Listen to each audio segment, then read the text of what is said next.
Bienvenue sur le Gay Report. Ainsi donc, le président Macky Sall s'est finalement rendu au Mali.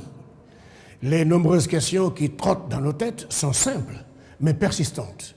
D'abord, quel président s'est rendu au Mali?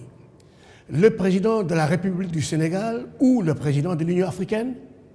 Si la seconde alternative nous est soufflée avec insistance par la raison, nous remarquons tout de même que cette visite du président de l'Union africaine a été effectuée un peu tard, retardée par le dilemme cornélien, encore Corneille, dilemme qui opposait chez le président la raison et le sentiment depuis la prise du pouvoir par les militaires au Mali, au nom de la démocratie, disons-nous, au nom du respect des institutions démocratiques, au nom du rejet de tout accès non démocratique au pouvoir. Le président a semblé tenaillé par cette double proposition. Mais pourquoi donc, porté à la tête de l'Union africaine depuis le 5 février 2022, il vient seulement à 6 petits mois de la fin de son mandat à la tête de l'Union africaine de trouver nécessaire et important de se rendre dans le pays voisin et frère du Mali? Bref, arrivé au Mali, le président a rendu hommage à la résilience du peuple malien, malgré les sanctions qu'il a lui-même solidement soutenues contre ces pays, au risque de faire perdre à l'économie de son propre pays, le Sénégal, des centaines de milliards dérivant annuellement des échanges commerciaux avec le Mali. Mais entre-temps, la guerre russo-ukrainienne a éclaté avec ses conséquences économiques sur le monde et sur l'Afrique, mal préparé et habitué par ses leaders à tout importer ou à tout quémander. Le président Sall, président de l'Union africaine, s'était alors rendu en Russie et nous connaissons tous l'important soutien que la Russie et son leader, Vladimir Poutine, apportent au Mali. Alors, Poutine a-t-il conditionné la libération des céréales pour l'Afrique par plus d'attention envers le Mali, par ses voisins africains et par l'Union africaine? C'est encore là une question.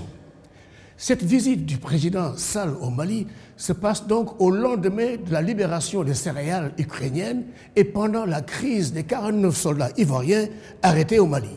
Alors, entre le puissant Poutine, libérateur de céréales, l'ami Ouattara, qui a un gros problème avec ses soldats détenus au Mali, et les pertes économiques énormes subies par son pays, le Sénégal, l'habit de président de l'Union africaine, expressément choisi dans le style du dernier président malien déposé par les mêmes militaires à l'accueil, sied bien au président Macky Sall pour effectuer cette visite.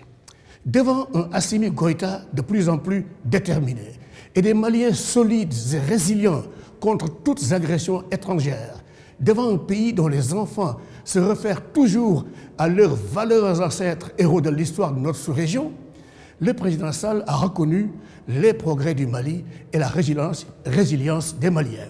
Sall n'a pas manqué de saluer l'accueil malien, bien symbolisé, comme il l'a dit, par le déjeuner à base d'une céréale bien africaine, pas ukrainienne, mais bien de chez nous, qu'il a apprécié même s'il paraissait en avoir oublié le nom.